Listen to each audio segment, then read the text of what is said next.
Hello बच्चों, welcome back to my channel पढ़ लो। और आज हम ये आर.डी. शर्मा की एक्सरसाइज स्टार्ट कर रहे हैं।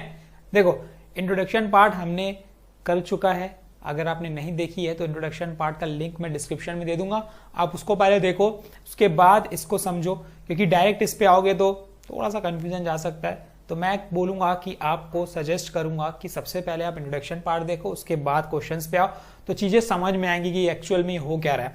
तो सबसे पहला एक्सेल 1.3, 1.1, 1.2 कट गया है, वो सिलेबस में नहीं है 2024-25 के लिए, तो हम सीधा एक्सरसाइज 1.3 स्टार्ट कर रहे हैं। तो मैं वही कराऊंगा जो सिलेबस में है, ठीक है, और जो इंपॉर्टेंट है। तो एक्सरसाइज 1.3 का chapter number 1 real number R D. Sharma का question number 1, express each number as a product of its prime factor. देखो, हमें करना सिर्फ इतना है कि इसको प्राइम फैक्टर्स में ब्रेक करना है, बस। अच्छा, प्राइम फैक्टर्स में ब्रेक कैसे किया जाए, ठीक है। अगर 420 है तो इसको कैसे ब्रेक करें। देखो, 420 को ब्रेक करने के लिए क्या करेंगे हम लोग, प्राइम फैक्टराइजेशन करेंगे इसका, ठीक। ये कितनी बार में 2 2 1 0 बार, ठीक। ये 2 2 1 0 5। अब ये किस में जाएगा, 3 की टेबल में जाएगा, तो 3 इंटू 3 9, ये 5, ठीक। अब ये किस में जाएगा, 5 इंटू 7। अब ये किस में जाएगा, 7 इंटू 1 टाइम। तो अब ये हो क्या रहा है, देखो, अभी ये कोई नंबर ऐसा दिख रहा है जो प्राइम नहीं है, बिल्कुल नहीं। सब क्या दिख रहा है मुझे, प्राइम नंबर्स में दिख रहे हैं। तो इसका आंसर क्या आ जाएगा, देखो, इसका आंसर आ जाएगा 2 इंटू 2 इंटू 3 इंटू 5 इंटू 7, ठीक। थोड़ा सा अरेंज किया जाए तो दो जो है 2 जो है वो 2 बार है, तो 2 का स्क्वायर इंटू 3 इंटू 5 इंटू 7, ठीक है। तो ये इसका आंसर आ गया बच्चों। देखो, इस तरीके से सॉल्व करना है और कुछ भी नहीं है। तो जल्दी जल्दी हम चारों क्वेश्चन को कंप्लीट करते हैं और आगे बढ़ते हैं। सिर्फ हमें क्या करना है, ब्रेक करना है इन product of its prime numbers में। प्राइम नंबर्स दिख गए मतलब वो इसका आंसर हो गया, ठीक है। तो चलिए इसके हम अगले क्वेश्चन की बात कर लेते हैं, जो कि है 468, ठीक है। 468 को ब्रेक कर देते हैं हम लोग।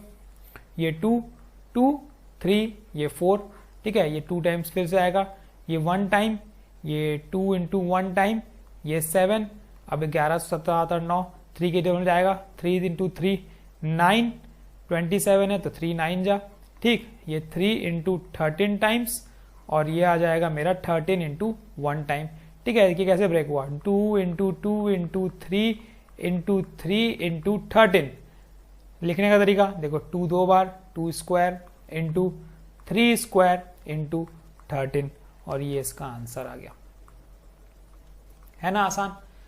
अब ये काम कहाँ आएगा, HCF LCM जब निकालेंगे ना, तो उसमें इस चीज की जरूरत पड़ती है, प्राइम फैक्टराइजेशन की जरूरत। इसलिए मैं आपको बता रहा हूँ, एक एक क्वेश्चन बता रहा हूँ, स्टेप बाय स्टेप। छोटे से छोटा क्वेश्चन है वो भी हम कर रहे हैं, ताकि सब चीज क्लियर होते चले। वीडियो सब देखो ताकि आपको सब चीज मिले। हम सब क्वेश्चंस देखने वाले हैं, ठीक है। आर.डी. शर्मा बुक के, आर.डी. शर्मा सॉल्व करेंगे हम लोग, सिर्फ आर.डी. शर्मा ही करना है अपने को, ठीक। एनसीईआरटी खुद ही कवर हो जाएगा। तो चलिए हम लोग देख लेते हैं क्वेश्चन नंबर 3 क्या बोलता है। देखो, उसको कैसे सॉल्व करेंगे। ये है 945 को ब्रेक करना है। देखो, यूनिट रिजल्ट 5 है तो 5 से ही होगा। 5 इंटू 1 5, 5 8 40, ये 9 189। अब ये किससे होगा, फिर 3 से होगा, तो 3 इंटू 6 18, ये 3 इंटू 3 9। अब ये हो जाएगा हमारा क्या, 3 के टेबल में फिर से जाएगा, 3 2 3 1, ठीक है। ये हो जाएगा हमारा 3 इंटू 7, और ये हो जाएगा हमारा 7 इंटू 1, ठीक। तो इसको ब्रेक करने का तरीका क्या था, देखो, 5 इंटू 1 2 3 इंटू 7, थोड़ा सा अरेंज करके लिखेंगे तो 5 इंटू 3 का क्यूब इंटू 7, और ये इसका क्या आ गया, आंसर आ गया, ठीक है। तो अब ये 3 क्वेश्चन कंप्लीट होने के बाद जो ये 4th क्वेश्चन है, ये आपका होमवर्क है, ठीक है। इसको सॉल्व करो खुद से, और कमेंट सेक्शन में सिर्फ इतना लिखो कि डन, बस, दैट्स ऑल, और कुछ भी नहीं, ठीक है। तो आप मुझे जरूर बताइए इसका प्राइम फैक्टराइजेशन क्या होगा। तो चलिए हम बढ़ते हैं इसके नेक्स्ट क्वेश्चन की तरफ। देखो, नेक्स्ट क्वेश्चन क्या बोलता है, question number 3, explain why 7 into 11 into 13 plus 13 and 7 into 6 into 5 into 4 into 3 into 2 into 1 plus 5 are composite number. अच्छा, ये दोनों कंपोजिट क्या है, मैंने इंट्रोडक्शन, देखो, तभी मैं बोला कि आपको इंट्रोडक्शन पार्ट देखो, क्योंकि पता ही नहीं होगा कंपोजिट नंबर क्या होते, तो कैसे बना पाओगे। तो इंपॉर्टेंट क्या है, इंट्रोडक्शन देखना। तो चलो, इंट्रोडक्शन पार्ट की लिंक भी मैंने दे दी है, देखो, उससे पता चलेगा कंपोजिट नंबर क्या होता है, ठीक है। तो अब 7 इंटू 11 इंटू 13 प्लस 13, इन दोनों में से अगर मैं दोनों को नोटिस करूं तो 13 दोनों के पास है, तो मैं एज अ कॉमन फैक्टर ले सकता हूं 13, तो ये बन जाएगा 7 इंटू 11 प्लस 1, तो ये मुझे मिल गया 13 इंटू ये 77 प्लस 1 डेट इज 78। तो ये 13 इंटू 78 को ब्रेक कर सकते हो क्या? बिल्कुल कर सकते हैं। कैसे? 39 इंटू 2, ठीक है। 39 को मैं और ब्रेक कर सकता हूं, लेकिन मेरा काम क्या है? कंपोजिट पता करना। और कंपोजिट क्या होता है? जिसके दो फैक्टर्स, दो से ज्यादा फैक्टर्स दिखे मतलब कंपोजिट है। तो यहां पे मुझे दिख रहा है कि 13 एक फैक्टर है, 2 एक फैक्टर है, 39 एक फैक्टर है। 39 को ब्रेक करोगे तो और फैक्टर्स निकलेंगे। तो it has more than 2 factors, therefore it is a composite number. That's all. इतना सा रीजन लिखना है यार, because it contains more than 2 factors, therefore it is a composite number. अब सिमिलरली आगे वाला जो क्वेश्चन है उसको भी चेक कर लेते हैं। अब मुझे इन दोनों में अगर मैं नोटिस करूंगा, इसमें और इसमें, तो 5 मुझे दोनों के पास कॉमन दिख रहा है, तो मैं एज अ 5 कॉमन फैक्टर ले ही लेता हूं। तो जैसे ही मैंने 5 कॉमन फैक्टर लिया तो उसमें क्या बचा? 7 इंटू 6 इंटू 4 इंटू 3 इंटू 2, ठीक है, प्लस 1। तो ये बन जाएगा 5 इंटू, मल्टीप्लाई करोगे इसको, 7 इंटू 6 42, 42 इंटू 2 84, 84 इंटू 12, ठीक है, 84 इंटू 12 कर लो, 2 4 जा 8, 2 8 जा 16, 1 4 जा 4, 1 8 जा 8, ये 8, 6 और 4 10, एक इधर गहरी, 8 एक 9 और एक 10, 1008 आ गया। अब 1008 को हम ब्रेक कर सकते हैं, बिल्कुल कर सकते हैं। By prime factorisation method break करोगे तो ये क्या मिलेगा? देखो, इसको हम ये भी कर सकते हैं, डिवाइड बाय 2 करेंगे तो कितना होगा? ये 2 इंटू 5, ठीक है, 0 4 504, तो 2 इंटू 504, 5 इंटू 2 इंटू 504, इसको भी ब्रेक कर सकते हो, लेकिन मुझे करने की जरूरत नहीं है। इट कंटेन्स क्या बच्चों? More than 2 factors, therefore it is a composite number. इतना सा रीजन आपको देना है और सॉल्यूशन तैयार। कितने आसान क्वेश्चंस हैं देखो आप। चैप्टर नंबर 1 बहुत इजी है। एक्चुअल में यार सब चैप्टर बहुत इजी है, करने आना चाहिए बस, और कुछ नहीं, सॉल्व करने आना चाहिए, ठीक। तो हम करेंगे, सब क्वेश्चंस करेंगे। अभी तो ये सिंपल है, अभी तो सिर्फ शुरुआत है, आगे आगे देखो होता है क्या। हम क्या करने वाले हैं? सैंपल पेपर्स भी करेंगे जो एग्जाम में पूछे गए हैं, सीबीएसई ने जो दिए पेपर्स पिछले 5 साल के, उसमें जो क्वेश्चंस हैं वो भी हम करेंगे। किस टाइप के क्वेश्चन एग्जाम में पूछता है, ये नहीं पूछेगा डायरेक्ट, ये नहीं पूछेगा। कॉन्सेप्ट दिमाग में रखो, मैं पहले ही बता दे रहा हूं, कॉन्सेप्ट दिमाग में रखो।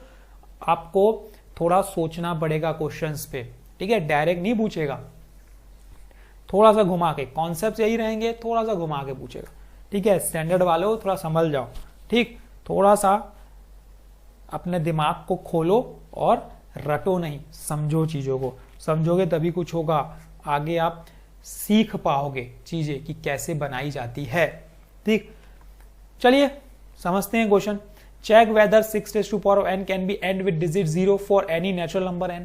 सोचने की बात, देखो समझो, बोलता है 6 raised to power of n कभी लास्ट में 0 से एंड होगा क्या? अच्छा, 0 से एंड का मतलब क्या होता है? जैसे अगर मैं बात करूं 20, ये 0 से एंड हुआ, ठीक है। 120 ये 0 से एंड हुआ, ये 140 ये 0 से एंड हुआ, ये 100 ये 0 से एंड हुआ। अच्छा, इसमें एक चीज कॉमन है, अगर 0 से एंड हो रहा है, समझने की बात है, तो ये सारे नंबर 5 से डिविजिबल होंगे, ठीक है, होंगे 5 से डिविजिबल। 20 डिवाइड बाय 5 होगा, 120 डिवाइड बाय 5 होगा, 140 डिवाइड बाय 5 होगा, 100 डिवाइड बाय 5 होगा।